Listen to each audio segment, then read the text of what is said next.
Welcome to Wealth Up, a channel about personal finance and building wealth.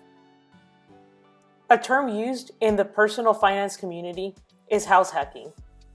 This means to buy a house and rent out the spare bedrooms, or buy a duplex, triplex, or something bigger and rent out the other parts of the property. Then use the rental income to pay the mortgage and live for free or only pay a fraction of what you would normally.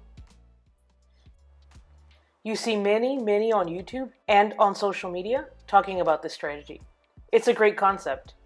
It helps grow your net worth. It gives you passive income. But what if this prescribed method doesn't fit your lifestyle? Perhaps the stage in your life. Is this strategy not an option for you anymore? The answer is no. This strategy is very much an option. You just need to tweak it to fit your goals and aspirations. Make the concept and idea work for you. This is great for those that want or are okay with having roommates, and those who live in an area where duplexes are common. However, as a millennial girl, the idea of roommates can be frightening. I don't want to live with random people, and I like having my own space. But I also want to invest in real estate and want to take advantage of the benefits of real estate investing, without sacrificing my lifestyle and personal preferences.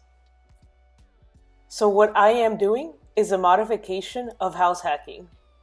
Instead, I am leveraging the bank's money to build a real estate portfolio. And I am defining this as bank hacking. This is not something I invented, and is a term others have used before. However, I don't think it's talked about enough. Bank hacking, as I am referring to it, is using the bank's money to purchase a property to live in. This allows me to get a normal mortgage on the house. The process is all the typical home buying process.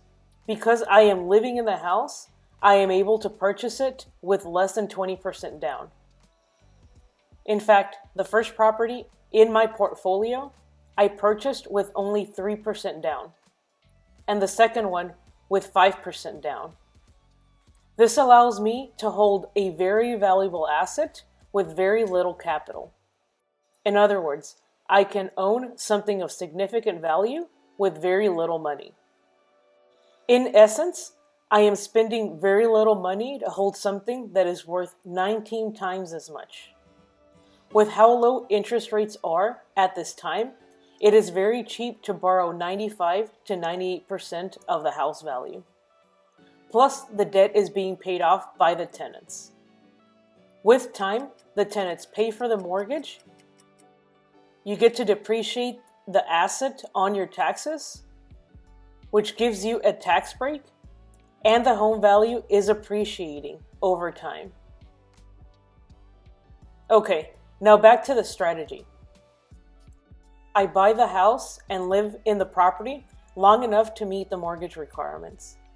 In my experience, this is for at least 1 year. After the 1 year mark, I look for the next property. And then I repeat this process. I've done this twice and am looking for a third property to add to my portfolio. Note that there is a 5 mortgage limit, and beyond this point, you will have to work with your bank to get a different type of loan. However, a 5 property portfolio is a great goal to have when you're starting out. This is how I leverage my money and can manage nearly $500,000 with only a few $1,000s of my own money. Note that it is important to have enough savings to cover the down payment and closing costs, and you have to earn enough for the bank to loan you the money. And you also need a good credit score. For details on how to build your credit score, check out a previous video. It will be linked down below. Getting to the stage, having enough money to cover the down payment and closing cost takes time. The timing I shared is based on my financial plan. Everyone's journey is different. Don't focus on my timing. Instead, look at your financial plan and how a version of house hacking can work for you. Make a plan and work towards it. At first, the progress may seem slow, but stick to your plan and measure your progress along the way. And don't forget to celebrate the progress. And even more importantly, enjoy your life along the way. The foundation to financial success is having a plan and sticking to it. Make sure you have a financial plan. Having a budget and assigning every dollar a function is key. If you want financial success, plan for it. Don't hope that it just happens. This is not financial advice. Be sure that you understand the market you are buying in and your ability to handle the expenses. For a breakdown of how I purchased my first rental property, check out the video linked below. Is house hacking something you are interested in? Are you currently doing it? Any tips you could share with the community? Feel free to leave a comment down below. Thanks again for watching, and I'll see you in the next one.